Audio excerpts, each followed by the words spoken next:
All right, so again, welcome. I'm Ashley. You're here for Strengths-Based Prevention That Works. PreventConnect is a national project of Valor US, sponsored by the US Centers for Disease Control and Prevention. The views and information provided in this web conference do not necessarily represent the official views of the US government, CDC, or Valor.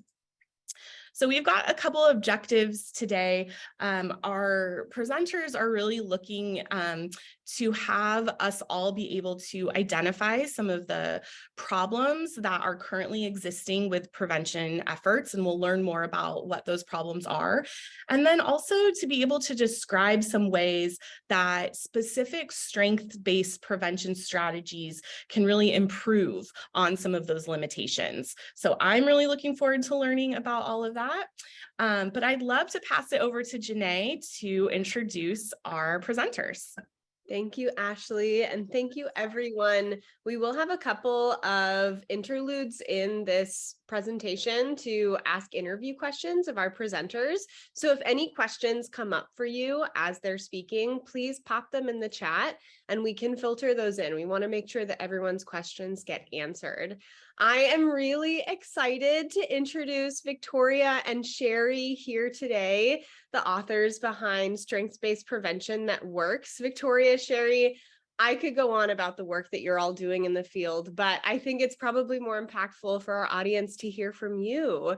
Would you like to introduce yourselves?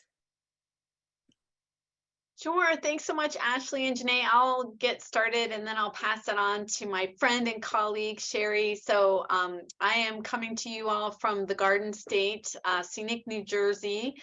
I am at Rutgers University at the School of Social Work and the Center for Research on Ending Violence, where I teach, but also do a lot of research on trying to develop better prevention strategies for ending interpersonal violence and related public health issues.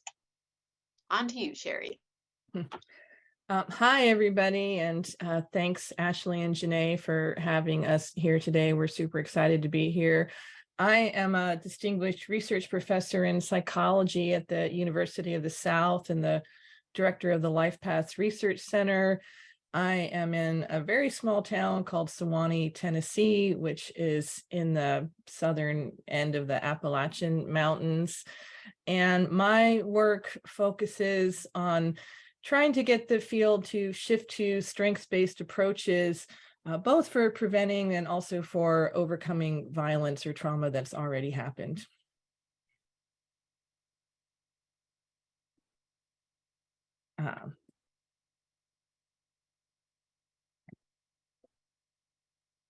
So in that thought there, we wanted to start by just offering people the space to take a couple of minutes to come in and center and join us all in this space together. So if you'd like, perhaps you might want to close your eyes, or if not, you can just use a soft downward gaze. And let's just focus on the breath for a moment. Take a couple of big inhales and exhales.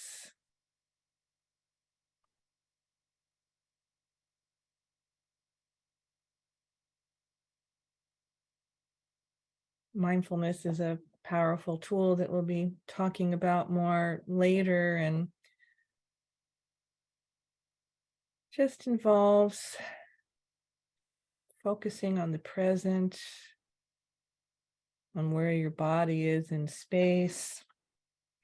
If you're seated at a chair in your desk, you might use this moment just to adjust your body so that you're in a little bit more balance. I'd like to put your feet on the floor so that you can feel that groundedness, that connection to the earth.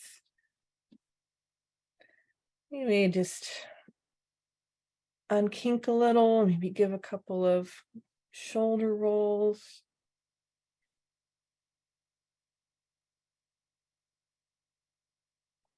Just gently lower your head so that your chin is against your chest, and just feel the stretching out on the neck, maybe turn slightly.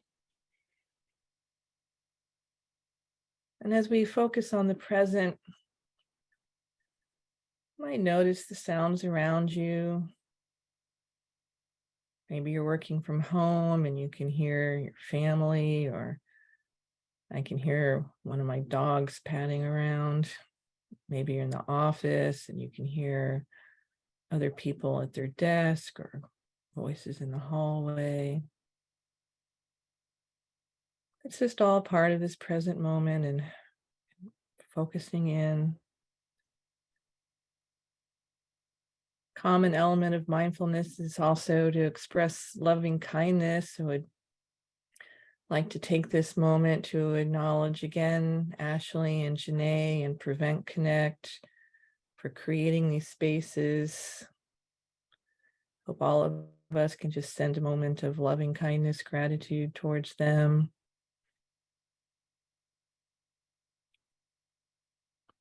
Then maybe a moment of loving kindness for yourselves and all the work that you do in what can be a difficult field, but it's important work and makes a real contribution. So just a moment of loving kindness for everyone's efforts to prevent violence. And a moment to express gratitude for your colleagues or your loved ones or whoever helps sustain you as you engage in this work.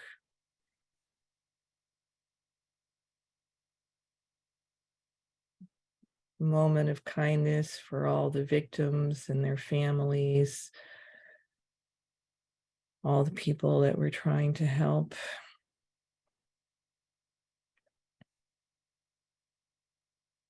And then finally, a loving kindness meditation usually ends with just a thought for the whole world, just to send loving kindness out to all creatures everywhere, whether they be human or animal.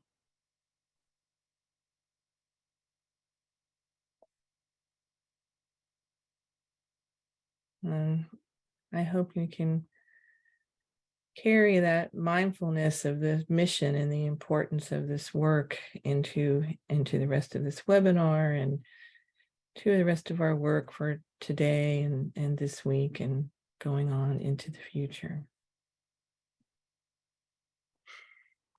Open your eyes now. So what we will discuss today is first, we're going to just very briefly go over problems with existing prevention approaches. And we're going to talk about that just so that we can hopefully help convince you and why we're making an argument for strengths-based prevention. And then we'll introduce our model. And then we're going to, as Ashley mentioned, we're going to stop and have an interlude where we're going to turn things back over to Ashley and Janae, and they're going to ask us some questions. And then we're going to give some more specific examples of what it means to put strengths at the center in terms of how you approach the work. Because I think sometimes it feels like we're always working towards something positive and something good, and which is true, of course, if you're trying to prevent violence or any kind of trauma or even a related problem like substance abuse or something like that. But it's really not exactly the same as a strengths-based approach. So we're going to try to talk about what that really looks like to really adopt a strengths-based approach and give some examples of that, which we will be then developing in more detail into subsequent webinars. And then we're going to end with more opportunities to discuss some of these ideas with Ashley and Janae.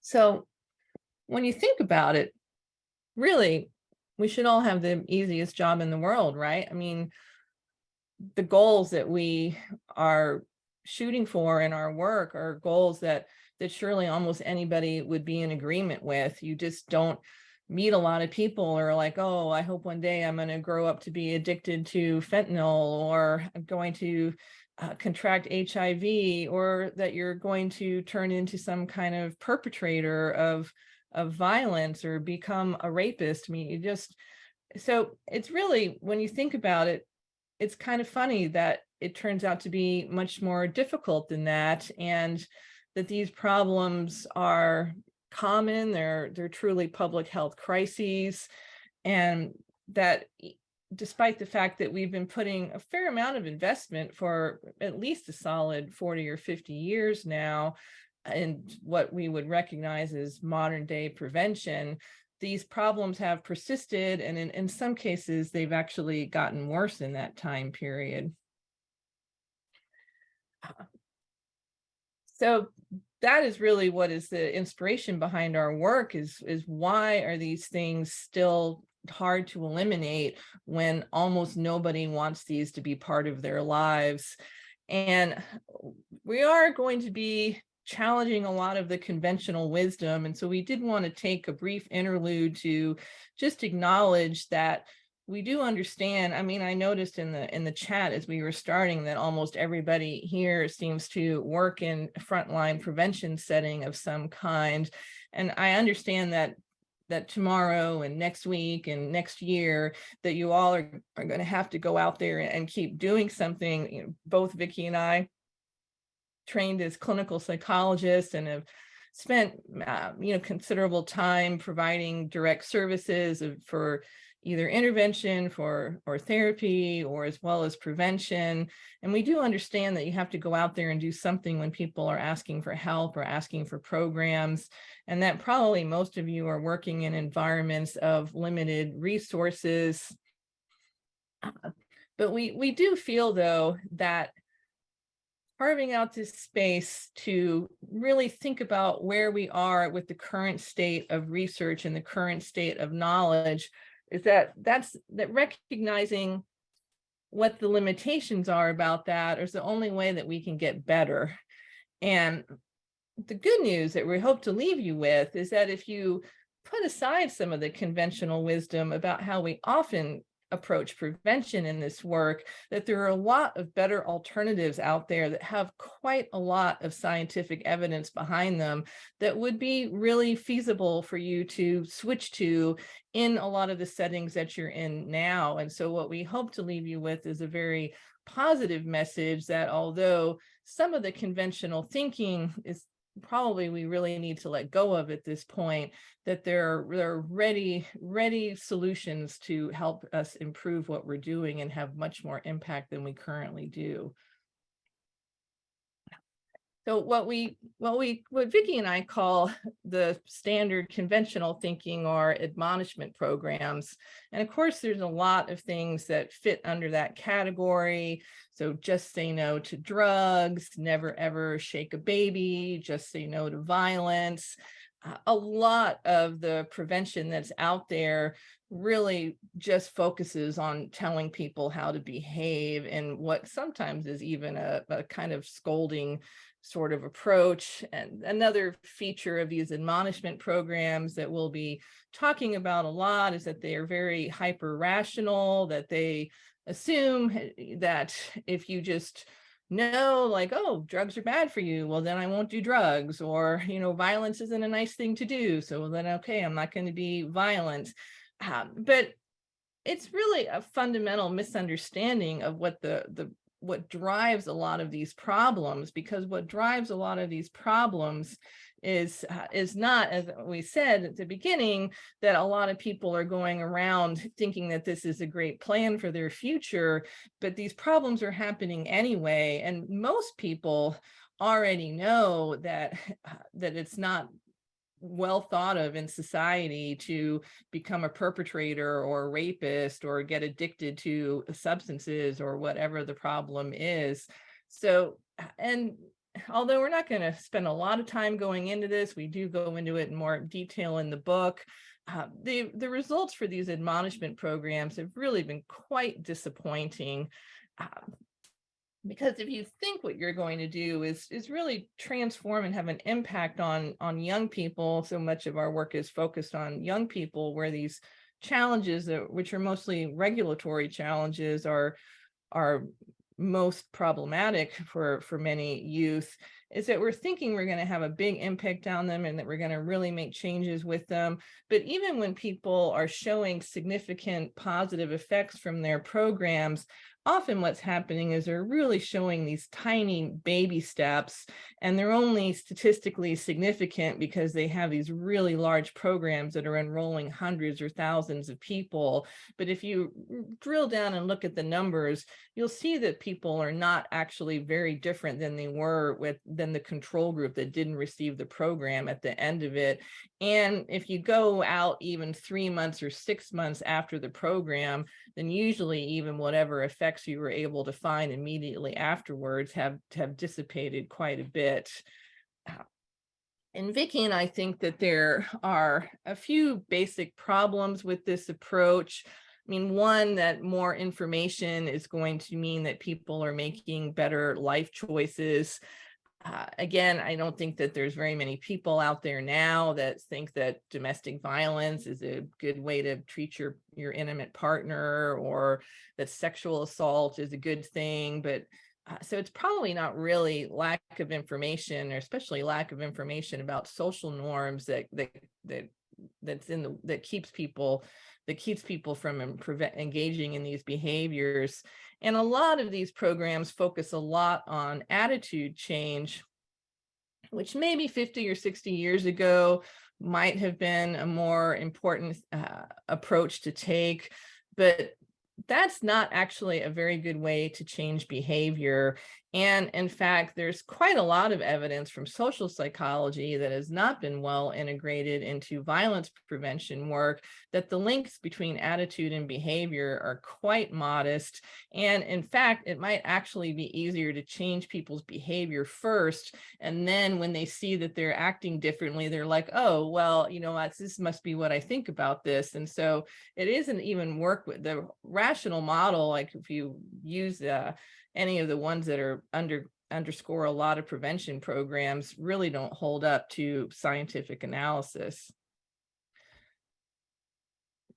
And since we just celebrated Thanksgiving, I think you could easily come up with some personal experiences of this. So if you've ever been in a situation where you ate more than you intended to, or you drank more alcohol than you intended to, or you didn't exercise as much as you were going to, if you've ever made a New Year's resolution in January that you were gonna, start going to the gym 4 times a week, and then you didn't manage to do that.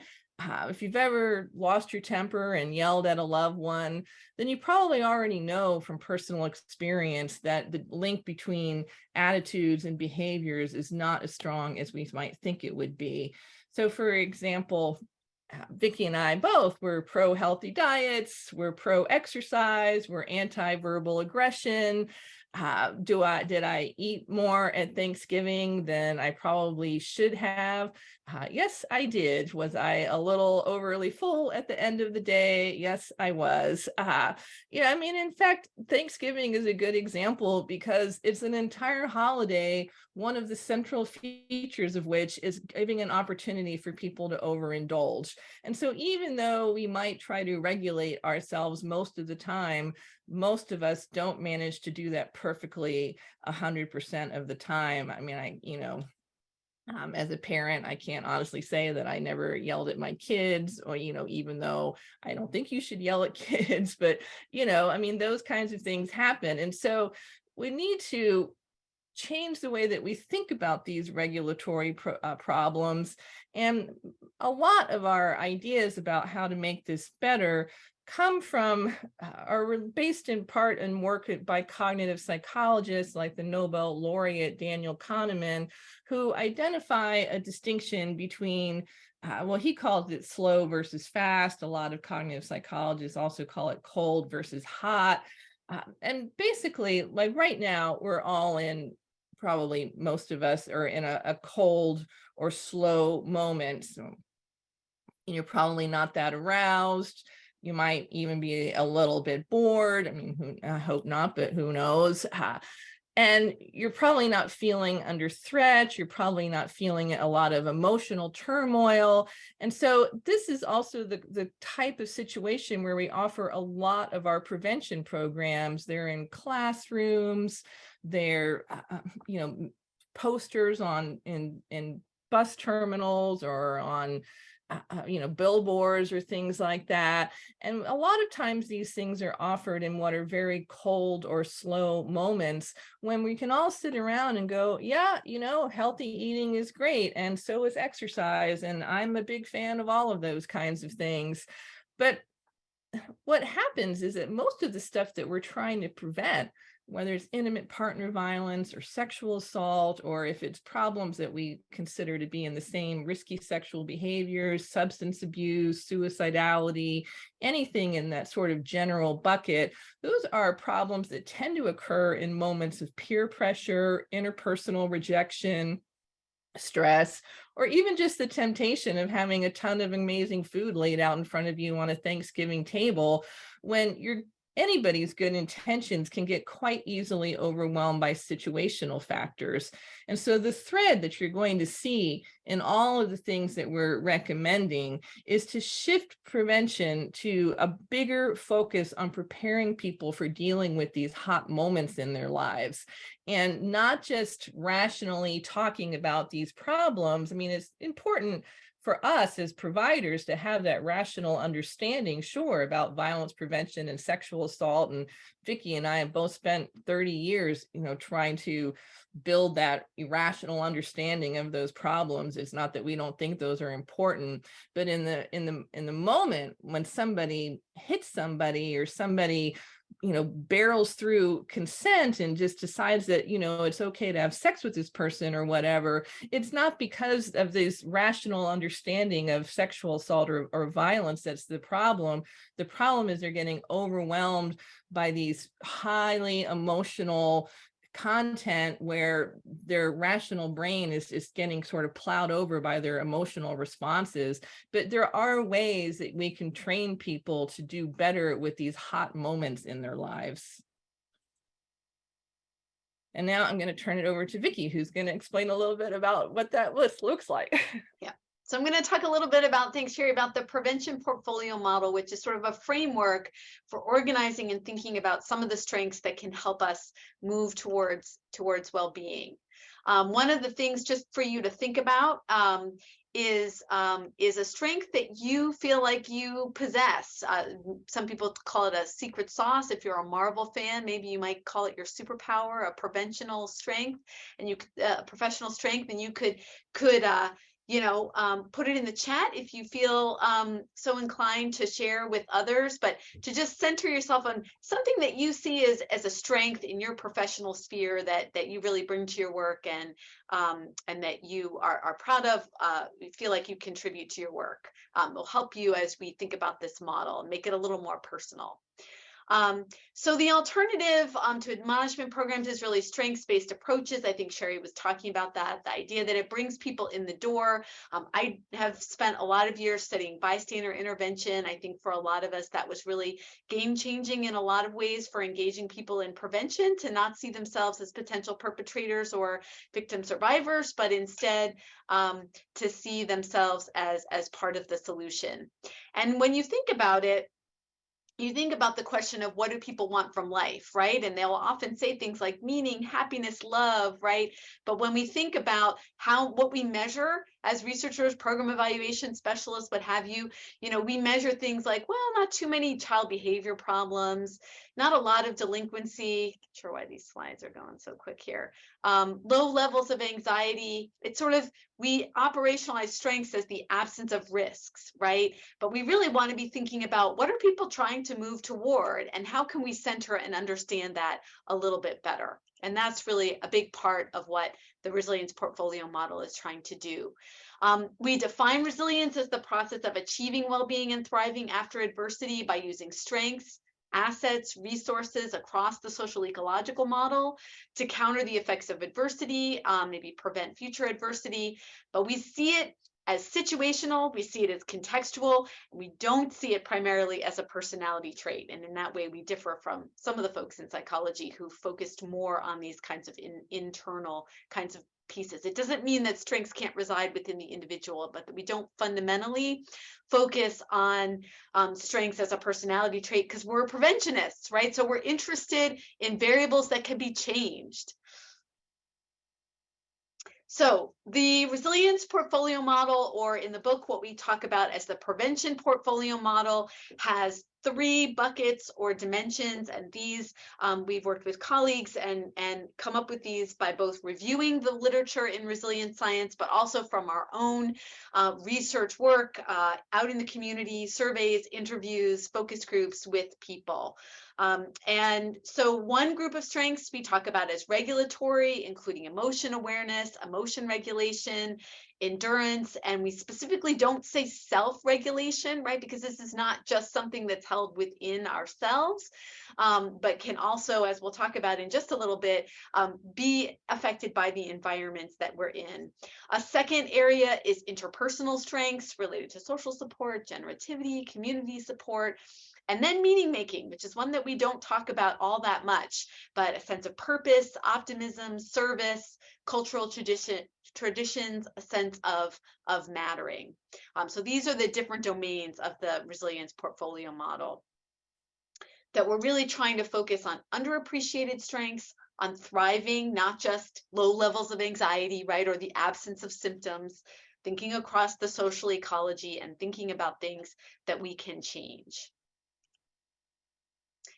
So this is a part of one of the things that I really like about the resilience portfolio model is that, which I'm hoping will resonate for you all as preventionists, is also this idea that we talk about primary, secondary, tertiary, universal, indicated, levels of prevention. But really, when we think about the people who are in the room, they often need all of those things, right? So that it's very, in our research, we find that community samples of people have very high adversity burden. They experience, we know from the ACEs research, right, that adversity and trauma start very early in the lifespan. So if we're trying to do universal primary prevention with high school students, the chances are a lot of people in that room have already experienced trauma.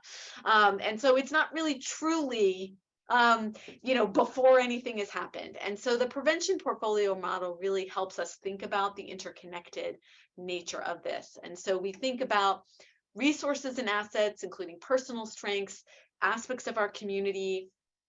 We can think about our coping responses, and then we can think about adversity. And then ultimately we have over here the well-being, which is trying to promote thriving, positive sense of self, positive community. We want to prevent adversity. We're trying to build resources and assets to keep adversity from happening. We also, maybe those resources and assets can also help build coping responses, which helps break the chain between adversity and psychological distress, right, and promote well-being. Those resources and assets can also directly affect well-being and just build up our well-being muscles, right, so that those can be used in times of stress. And so the model really is designed to try to help us see that our efforts can be working in a number of these different places. And I'm thinking we're getting to be at time for our interview interlude. So I'm wondering if maybe we stop here. I know we had a couple of other slides about the portfolio, but we can, those I think will emerge in our conversation, if that makes sense. Am I right, Janae, that we're kind of at time for the interview piece? Yeah, totally. Thank you so much. We can definitely transition to the interview. And as a reminder for everyone else, if you do have a question that's coming up during this, please feel free to put it in the chat. We have another interview break coming up toward the end of this presentation, so we can always plug it in there. Well, Victoria and Sherry, I really appreciate what you shared, and especially the context and the history of this movement as well. And I'm thinking back to the beginning of this presentation, especially when you were talking about admonishment programs and the problems in prevention. And I'm curious, how have you seen the way in which we frame the problem of sexual violence impact the actual prevention strategies that we end up choosing and implementing?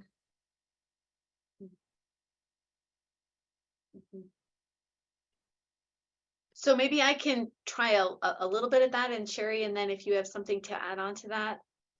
I think one of the first things, it's a super interesting question, Janae. And I think that one of the first things that comes to mind is that I think we often don't feel like we are doing prevention of a specific problem unless we are talking specifically about that problem. So I think that's a corollary. It's not necessarily admonishment per se, but I think that we do have a sense that if we're not saying sexual assault a lot in what we're doing in our prevention program, then we're not working towards sexual violence prevention enough. Right? Which isn't to say that we don't say the word, right? Because we know that the silencing around sexual violence is something that has been a problem historically. But I do think that we get very focused on that we have to be just talking about and providing knowledge about something in order for it to be labeled a certain kind of prevention. And the beauty of a strengths-based approach is that these are fundamental strategies that actually work against a number of different public health problems at the same time and are kind of foundational in that way. Yeah, I would totally agree with that. And I would just add along the same lines that a basic problem with how we approach prevention, a lot of prevention, is that we talk about it in terms of just stopping to do things. And there's just even something about the prevention concept itself that's like just stopping something.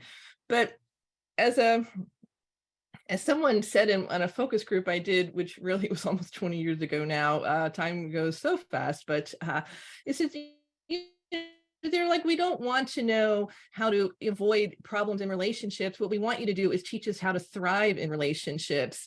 And I think that that is a really big piece that's missing from a lot of prevention, is that we're trying to prevent sexual assault, but we're not trying to prevent relationships, and we're not even trying to prevent sex unless we're doing abstinence stuff, which don't do that, it doesn't work. But what we want them to do is we want them to be able to navigate the trickiness of consent and figure out how to express a desire for intimacy in a way that is still respectful and still recognizes the integrity and decision-making rights of other people. And we don't often frame it in terms of what we want them to happen, which we want them to do. We want them to be able to go in and get in intimate relationships and have terrific sex lives and terrific relational lives and terrific, partnership lives at all different levels of what it means to be in that kind of relationship. But we don't frame it that way. And I think that is one of that's biggest limitations of how we think about preventing these problems. It's not the same. We've borrowed this idea from like infectious diseases or whatever. So you get a measles vaccine or a COVID vaccine, and you're just trying to stop measles from ever being part of your life or your existence. But that's not what we're really doing when we talk about intimate relationships. And I don't think that we have made a big enough adjustment in terms of what it means to have a very different framework, and that we rely too much on a framework that doesn't really fit. Oh, absolutely, to everything that you said. Thank you for sharing that. And I relate so deeply. I think back to my time as a practitioner working with youth specifically. There were many days that I did not say the word sexual assault or sexual violence. And I think for a lot of people, that was kind of hard to grapple with. They say, if you're not talking about it, how are you preventing it?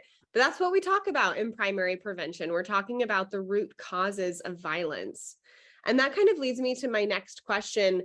I'm curious how the both of you got to be involved in this work and where your interest in strengths-based prevention really started. What was going on in the field and how did you get tied into this? Go ahead, Vicki. Okay.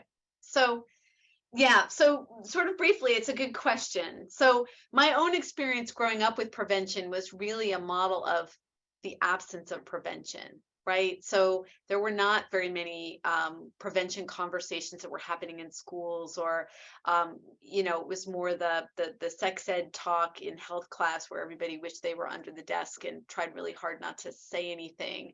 And so it's interesting that I got into prevention from a background where I feel like, at least in schools and community that I was part of, prevention conversations weren't really happening. But where I really started with strengths was when I was doing research as a graduate student, and I was trying to understand the experience of parents who were housing insecure, who were living with their children in transitional housing shelters. And we kicked off the interviews by asking what they liked about themselves, something they thought was a strength. And the very first interview I did, the woman I was talking to, she just stopped and looked at me when I asked the question. And I thought, uh-oh, must be the worst. This is going to be terrible. Maybe I won't be able to do this study. I've said something wrong, because she just paused. And then she stopped and she said, oh my gosh, no one has ever asked me that. And then she proceeded to talk about her strengths for quite a while. But if we don't ask about them, then we don't see them, and we don't help people see them. So that's really was a formative moment for me about needing to think about strengths and ask about them. Yeah.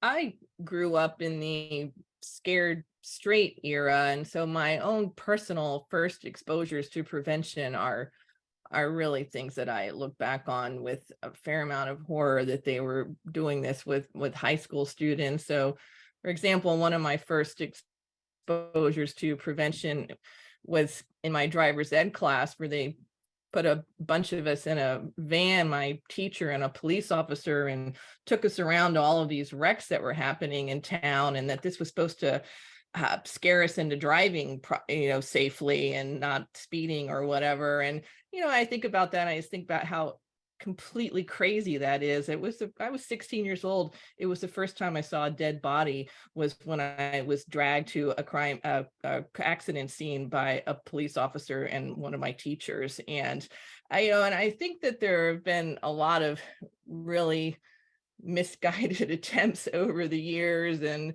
Vicki and I often talk about how she tends to be a little bit more optimistic and I tend to be a little bit more skeptical. And I think that that's where some of that that came from.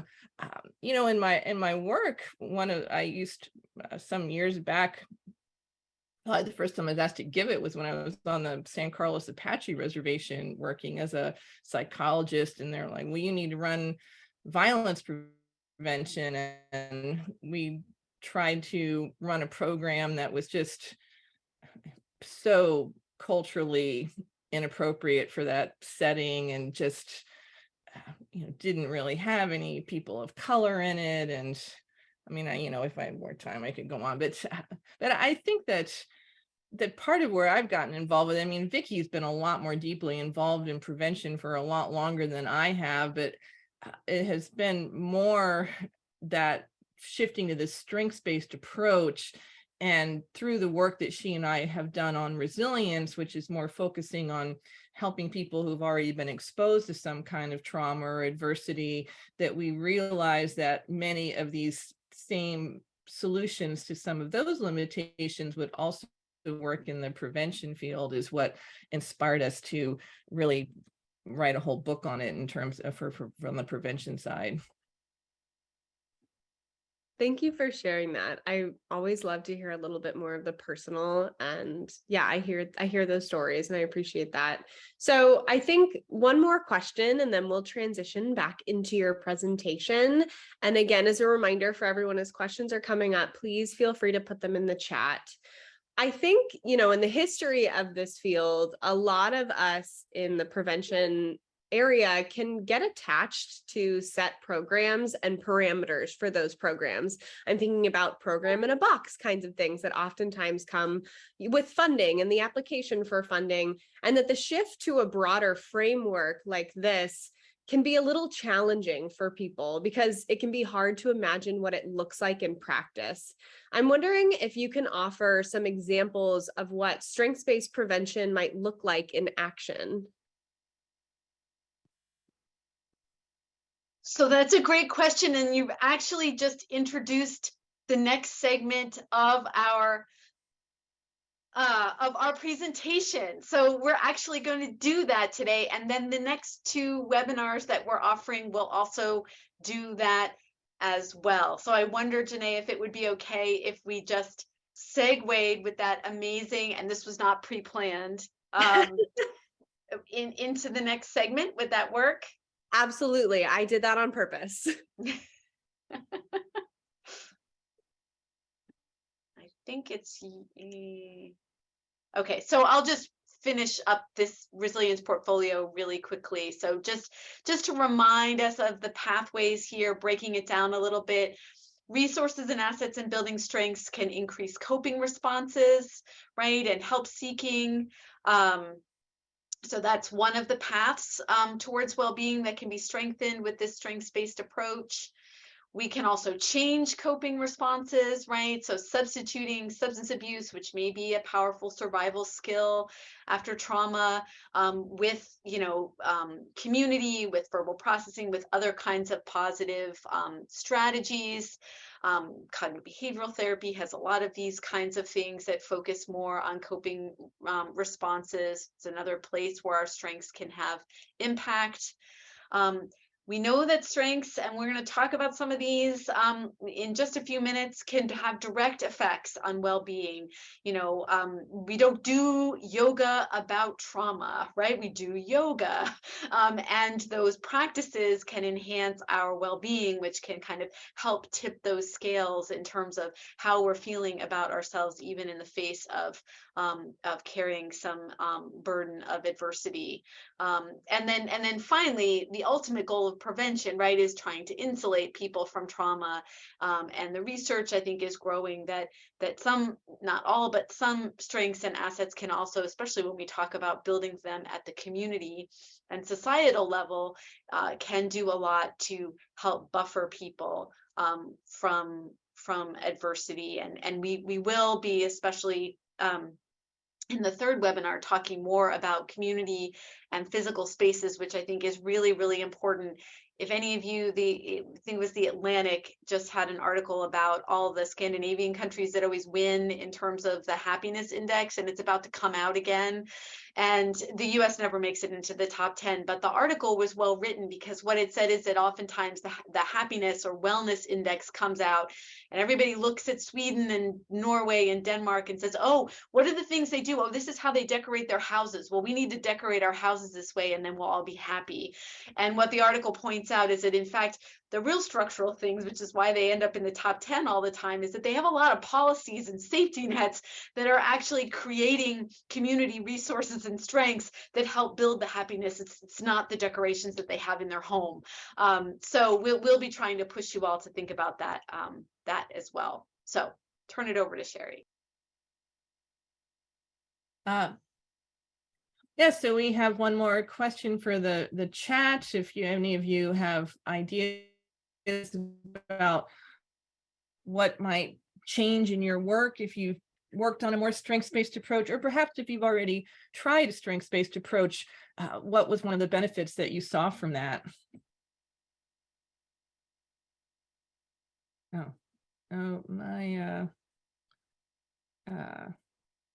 Sorry, that's me. Let me get us back. There you go.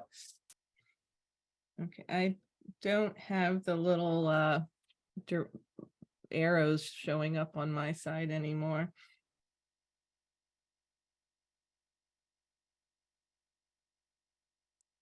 They should be back for you, Sherry. I don't know. Do you see them, Vicki? No, I don't see them either. I think we've lost the.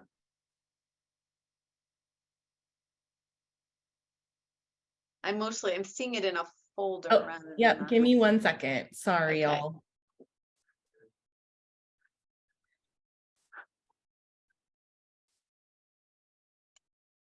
Well, I know what the next slide is, so I will just talk a little bit about what we're trying to shift to now is this idea of putting strengths at the center and what it would look like to have a program that wasn't based on as admonishment.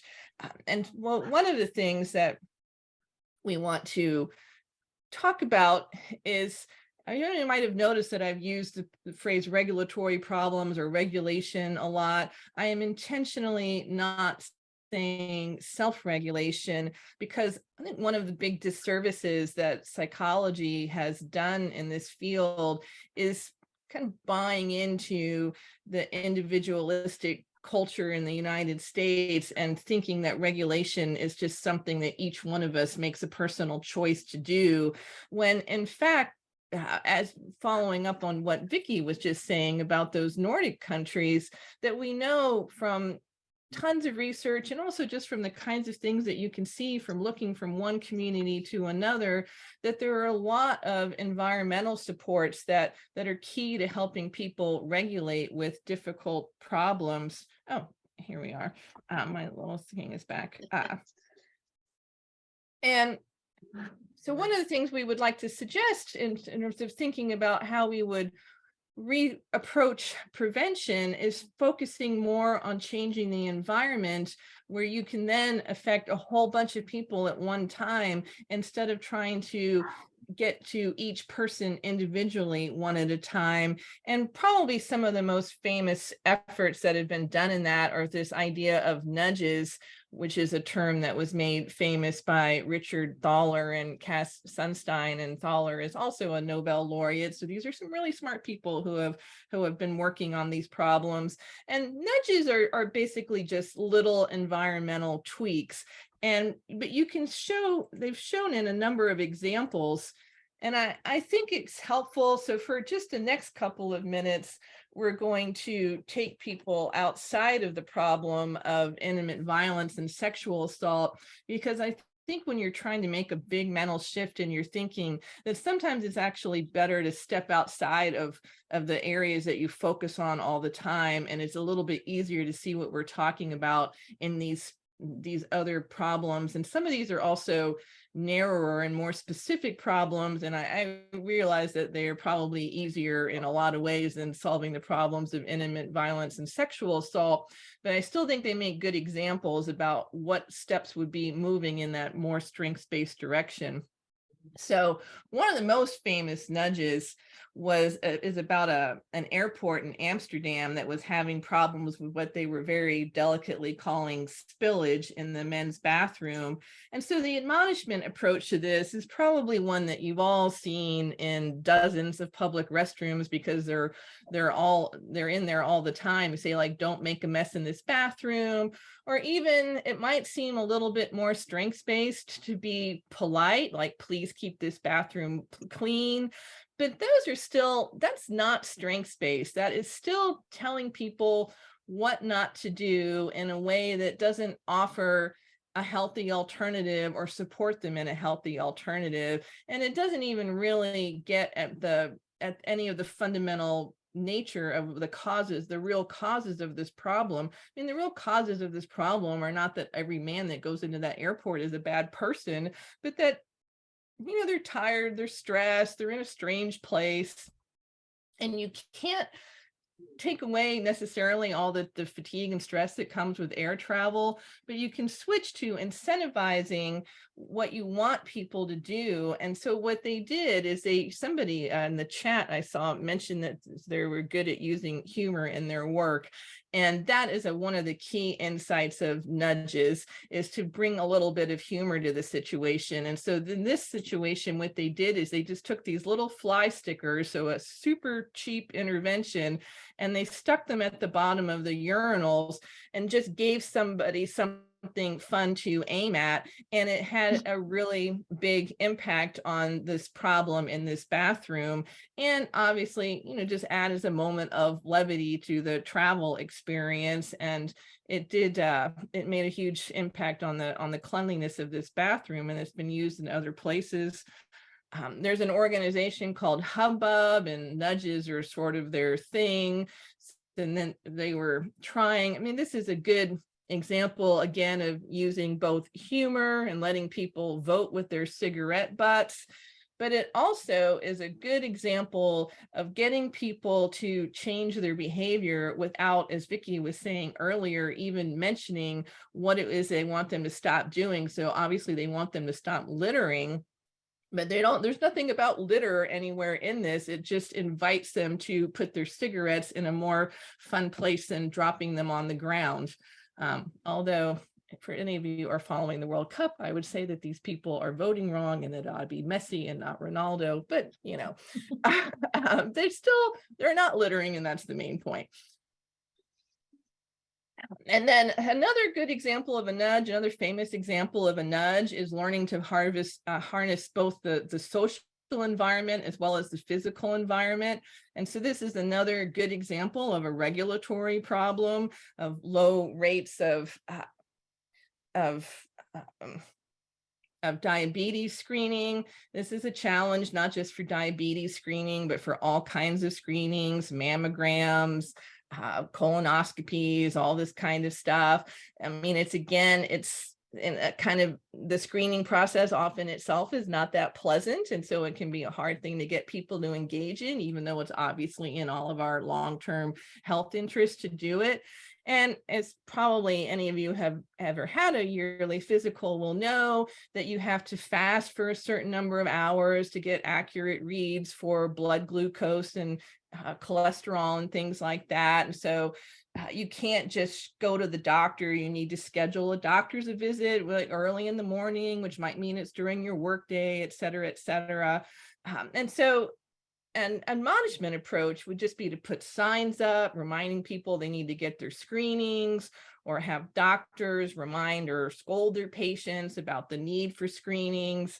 I just recently got my yearly physical a few weeks ago, and my doctor just dumped this whole list of like all of these things that I needed to do. I got to go get my mammogram. I got to go get my colonoscopy, because I'm like the age where you have to get those things done.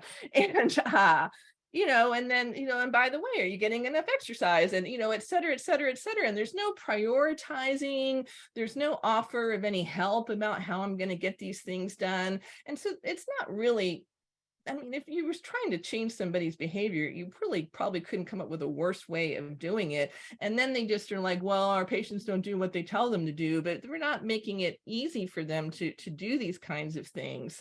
And there are a lot of real obstacles for this for a lot of people. And so in this nudge, what they did in this community that had a really high percentage of Muslim residents is that they decided what they could do is they could take advantage of an existing cultural practice, which in this case was Ramadan.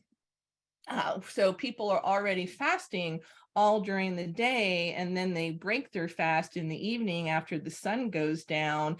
And so what they did instead is that they put all of these diabetes screening booths out in the main squares of these communities, and they went out there in the evening so that people had already done their 10 hours of fasting, and then they could just get the finger prick there at the screening. And so that's another good example of a nudge of, instead of trying to tell all of these people that you have to do a separate fast, like to take advantage of the one that is already happening. I'm like trying to make this go. Here's another famous example. There actually been several different versions of studies about this. But this is one example of it, is if you want kids to eat more vegetables, you can put signs up telling people to eat more vegetables. You can give kids handouts with the food pyramid on it, or all those kinds of things. None of those things really change people's diet behavior. And, it's going a long time about that too. But this was a quick example of how they were able to make a big increase in vegetable consumption just by making the salad bar more centrally located in the school cafeteria, so that everybody had to walk past it on their way to the cash register instead of having it off to the side. And so it doesn't even look like it necessarily moved that far, but it really it reinforces the messages a lot better than a poster does about what's important and what deserves pride of place in the school cafeteria environment. So I think it's a great example of doing real prevention beyond just doing prevention theater, which would be just a few posters. And I'm going to pass it over to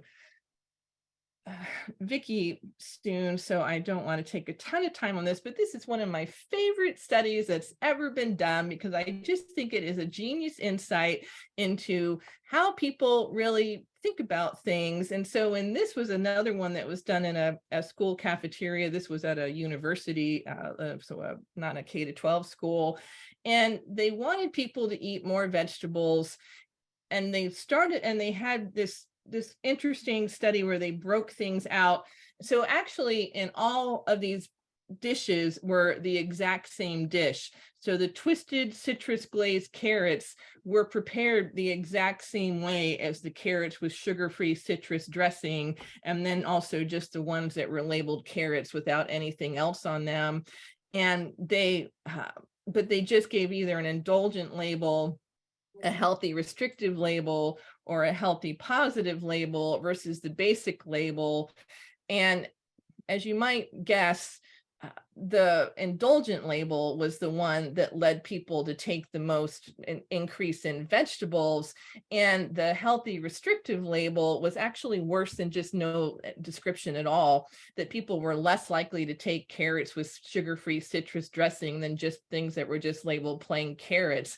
And I think this again is like really great insight of how people actually work, and that if you offer us something that sounds unpleasant and is only going to be good for us, then it's going to be very hard to get most people to adopt that.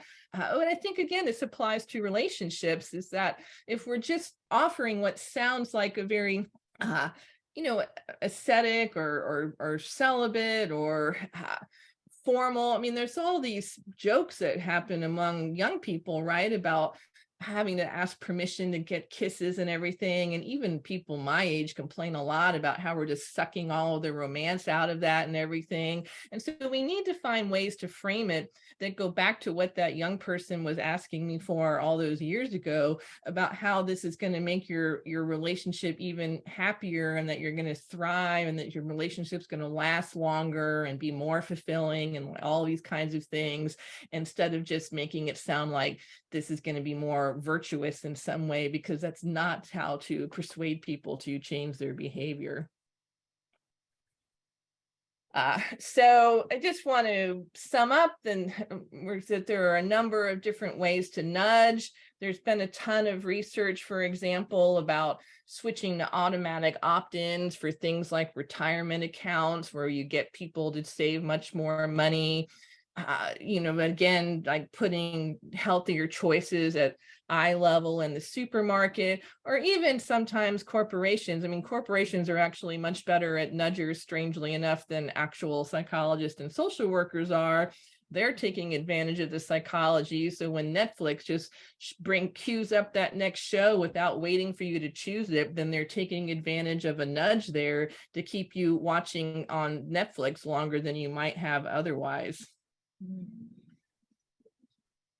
And I think in the interest of time, I don't want to spend a ton of time going over all of these things, but they will be on the slides and the program that they will make available to you. But I guess the only one I do want to mention is this other study that I think was just a genius study about how to decrease violence in a community. And I think it illustrates that a lot of times, again, that what we're doing is we're pushing people in formal prevention to be more virtuous, even if that sounds more boring or whatever to your typical young person. But Dahl and Delavina did a study on weeks where violent movies were released, and this was back in the 2000s, and so it was like the first Christopher Nolan Batman movie, and I think the first Iron Man movie came out the summer they did their study.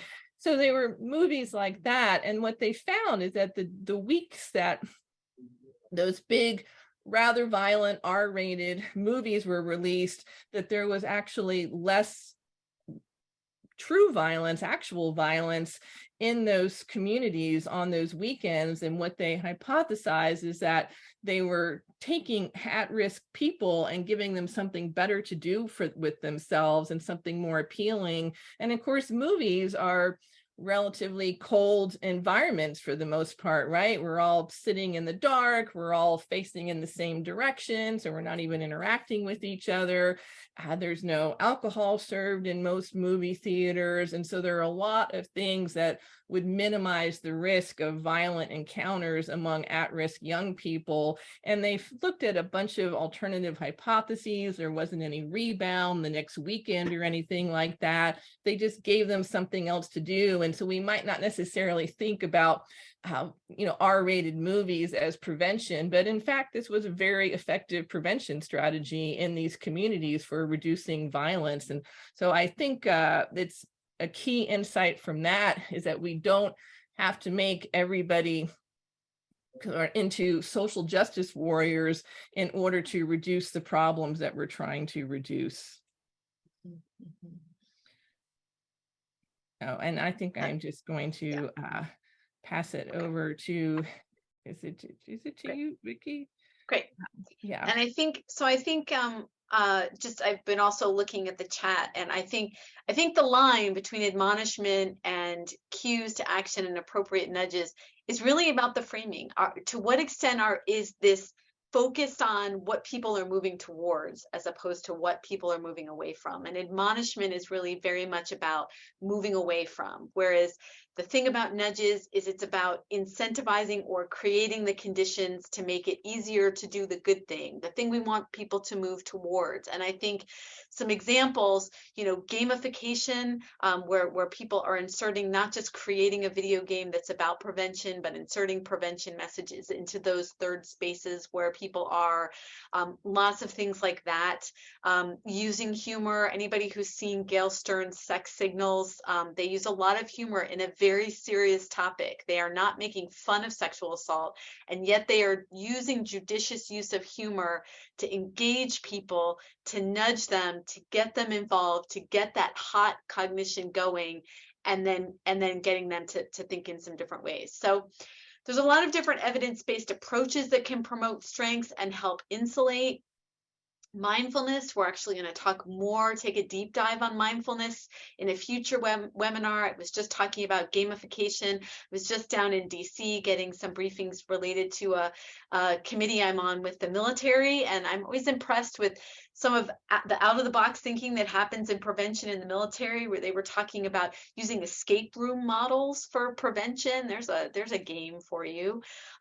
Bystander approaches, and even things like regular exercise. Sex Signals is the one that I was talking about that uses humor.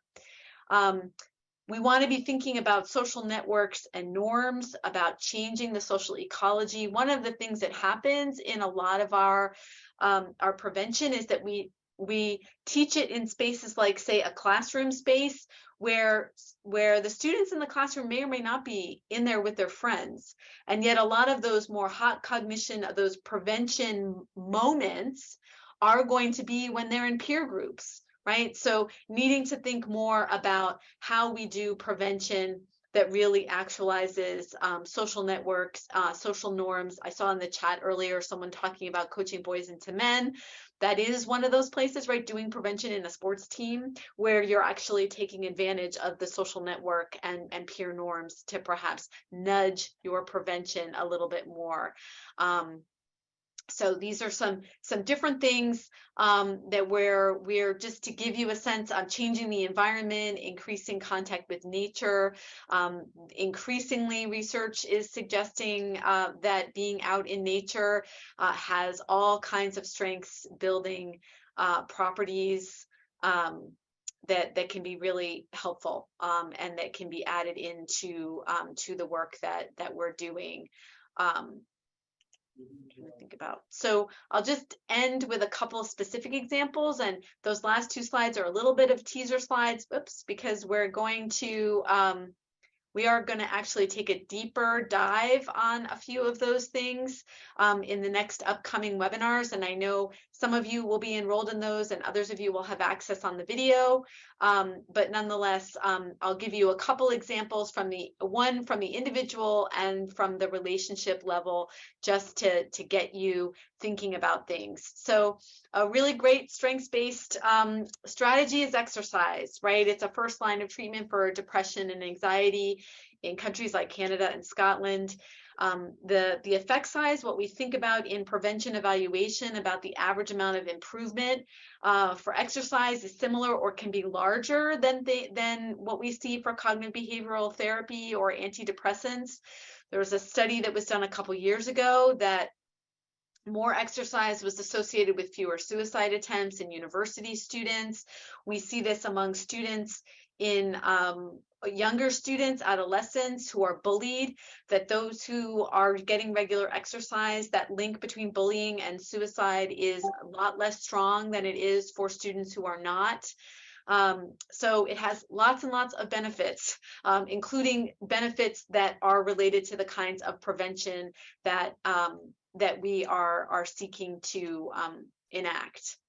So thinking about incorporating exercise into therapeutic and professional spaces, right? So including an evaluation of physical activity into intakes and assessments that you're doing, incorporating exercise into the daily routine of places like domestic violence shelters or residential treatment centers. Consider walking sessions with clients, building it into walking with coworkers during our workday, because we all need strengths too in doing this work. And then as another example of building relationships, one of the things that I'm really interested in is the idea of mentoring across the lifespan. I was just at a mentoring workshop a week ago, and they were using the term talent development because not everybody likes the term mentoring. But who can't use a little talent development? Thinking about, for example, intergenerational work teams are much more successful than work teams that only have younger workers, because older adults tend to be more generative, tend to be more about trying to nurture and mentor others rather than just their own goal seeking. I recommend, this will be again on the slides, you can watch a group that I've been able to be part of, is Just As I Am Youth Empowerment, or JAIA, which uses a participatory action mentoring. It's a youth empowerment leadership development program that uses a lot of these strengths-based approaches, including mindfulness, and their goal is, right, preventing violence and promoting youth well-being. And they use a lot of mentoring as part of that, and empowering youth to know how to seek their own mentoring networks. Evaluations of big brothers and big sisters often have effect sizes and impacts much larger than we find for a lot of our violence prevention programs. Christy Rizzo has done a project, it's called Project Strong, which is for parents and teen boys, which is a healthy communication program, which facilitates discussions between parents and their sons around conflict and around healthy relationships and how to negotiate that, which has been shown to reduce dating violence. Project Dream Own Tell, which takes place in New York City, has an adult family workshop where young people teach a 4-hour workshop to adults to teach them how to have difficult conversations about dating violence and sexual assault and healthy communications and sex. And so young people are teaching the adults in their lives how to have these conversations. And I think, related to our earlier point that mentors are, they're in the spaces with people more often and may be able to help in those kind of hotter moments. And so I'll leave you with this before we go into our next leaving time for questions and our interview discussion. But thinking about your own mentor map, we all need these, whether you call it talent development or mentoring. And these can also work for prevention. What about including something like working with youth in a prevention program that you're a part of to see what is their mentor map? Where are there places that they could use some help and maybe some coaching in how to find someone who might help them access opportunities, or hold them accountable for things, or provide them with substantive feedback about how they're doing. Again, my other day job is as the Associate Dean for Faculty Development here in the School of Social Work. So I do a lot of mentoring with students, but also with early career faculty. And this mentor map is a really, really helpful tool for that. So I think we've done some of the teasers, Sherry. Activism and policy change is at the end of the day really also where we need to go, and where a lot of you may also be spending some of your energy as statewide coalition members. I think that we know that we have these larger policies. I was alluding to that about the Scandinavian countries, right? It's not because of how they decorate their houses or the fact that they take cold baths, right? They're happier because they have policies that support people. Mental health is not just about mindfulness. It's also about larger structures that work against oppression and inequality and all of those things. And we need to be thinking about and devoting some of our time to that as well. So I think maybe we'll turn over to questions now. Never enough time, so. Yeah, oh my gosh, thank you all so much. So before Janae is going to take us to the end with questions, but I've been wanting to say a lot of things in the chat, and the chat was messing with our slides. So I just stopped trying to engage with the chat. So I just want to say that I loved seeing everyone's strengths. That was such a fun practice just to be able to read through and think about what my own strengths are. And then one thing that I was thinking about, Sherry and Victoria, when you were talking about exercise, I was thinking about, we featured on a previous web conference program called Girls on the Run. That is not, it's not a sexual violence prevention program, but and some organizations have been using it as their violence prevention program, and it incorporates physical activity for any ability level. And also then they were really using it because of the social emotional learning aspects and the connection to caring adults. So it's so cool to see that there's this other component already within that program. So just wanted to mention that. Before I pass it to Janae, we would also love to just hear, as you've been listening, are you finding examples in your own work where you've been incorporating strengths-based strategies? So we'd love to just, hear any insights that you all have. Janae, I'll pass it to you. Great, thank you. We'll start with a question that came up in the chat. Wondering if Victoria or Sherry, either of you have an example of a strengths-based approach for preventing child abuse specifically?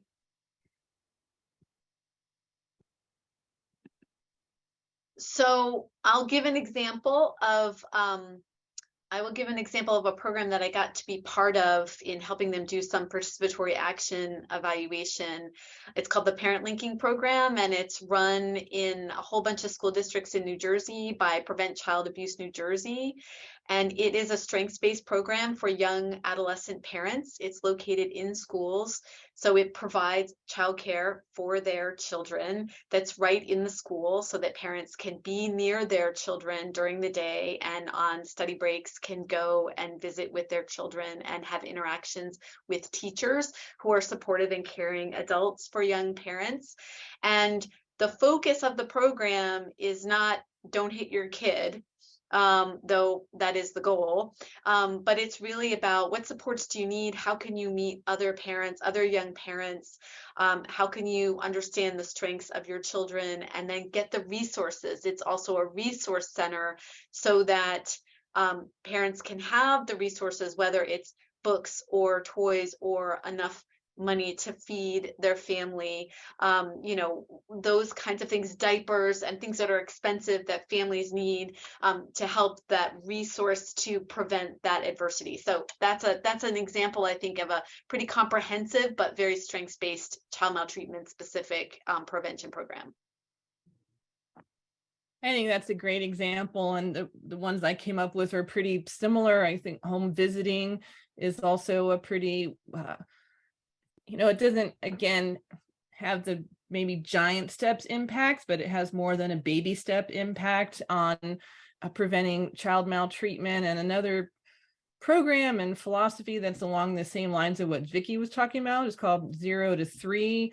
And they're a great program in much the same way what Vicky is talking about, is because they help prevent child maltreatment, but not by just going in and going, hey, don't beat your kid, but by making sure that they're getting all of the needs that the parents and the kids have to progress in a positive way through the major developmental milestones of early childhood. That's really helpful. Thank you both for those resources. As you were talking and I was really thinking about strengths-based approaches, I really thought about how well it lends to the creativity that I often see and admire in preventionists and practitioners. That's something that it seems like we all innately bring to our jobs, even though it's not listed in our job description. I'm also thinking about what you shared about those hot moments and how challenging it can be to be creative when we are in those hot moments responding to community needs. And that's why I appreciated so much your mindfulness activity at the beginning. For those of us who might be new to strengths-based work or who might struggle to harness that creativity in the hot moments, what kinds of tips or resources would you offer them?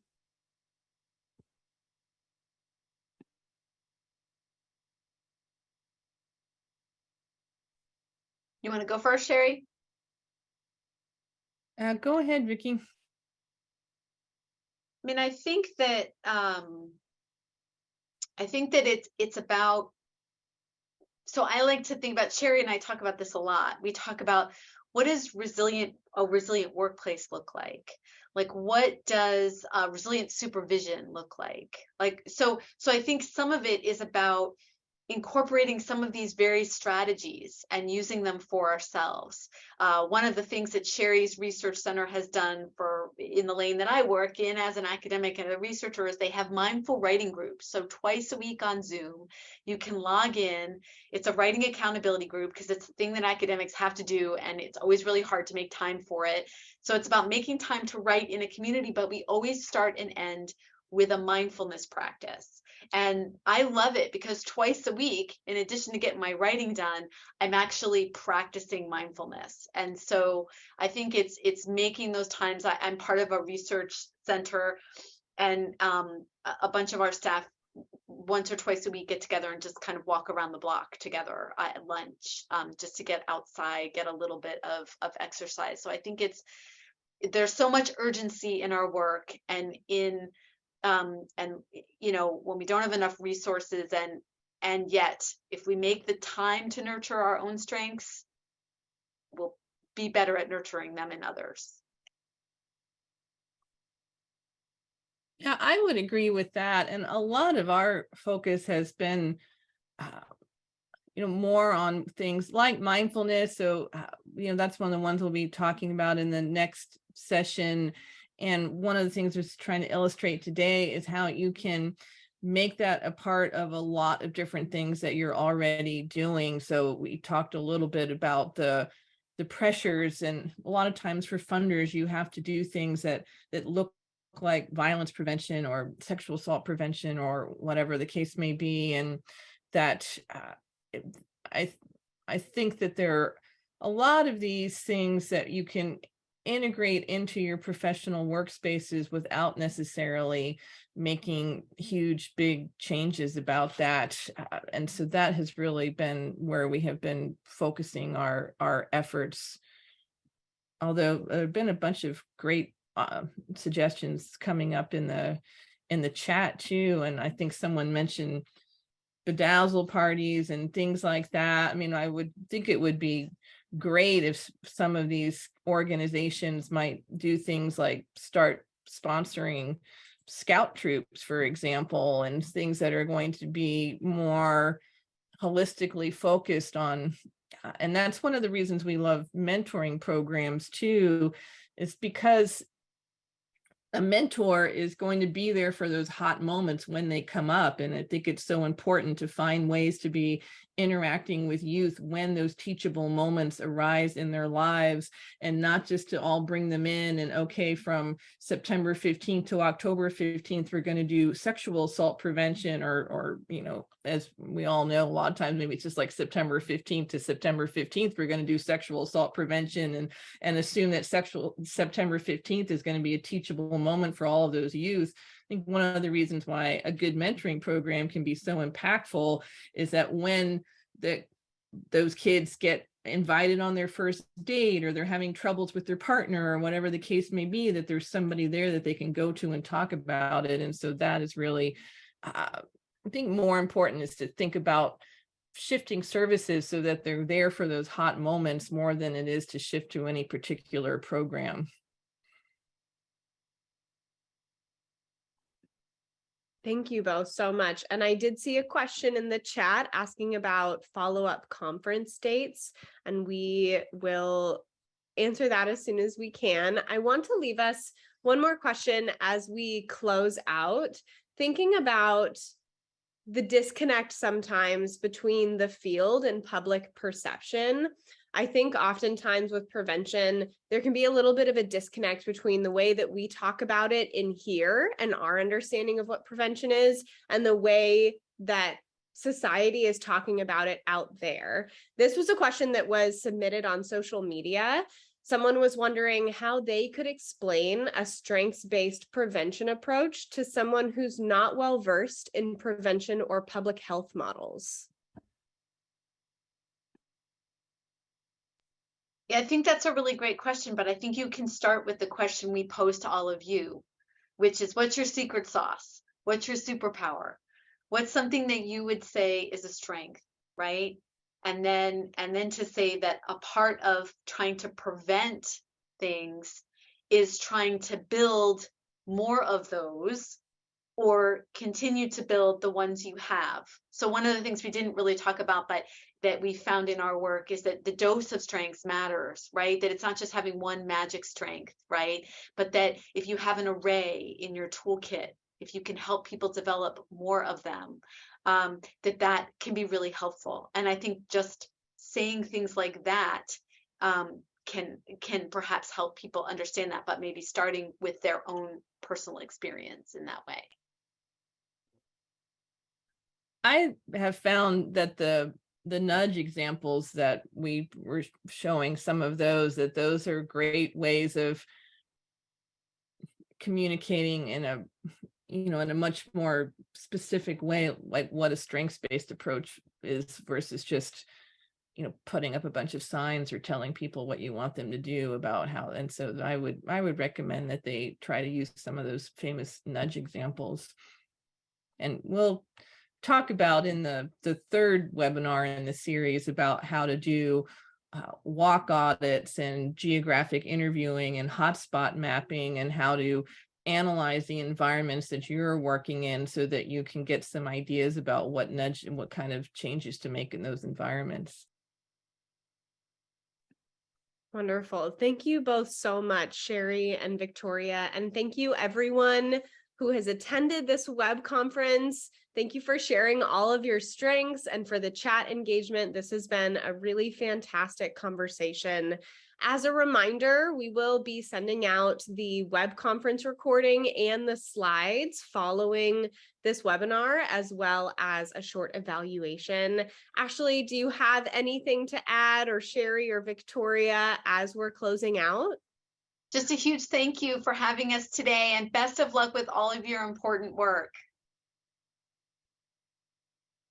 Yes, a big thank you to everybody. And then if you'd like to keep up with our activities, then we have put a way to subscribe to my center's listserv on there, which is a great way to keep up with what both Vicki and I are doing.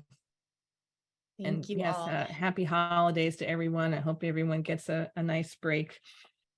Yes. And I just want to thank you, Janae. Thank you, Victoria. Thank you, Sherry, so much. Thank you to our captioners, and thank you to all of you. Just a real quick note. So the second and third session for this web conference series is open to RPE recipients and subrecipients and Delta Impact recipients and subrecipients. So you should have received information if you are part of that group. If you are a subrecipient and you have not and you're interested, I would recommend contacting whoever you receive technical assistance from for your RPE or Delta program. And you can always email me and I can see what I can do to help you. But thank you all so much. We will send an email out when the recording's available, and look forward to seeing you in a future web conference. Take care, everyone.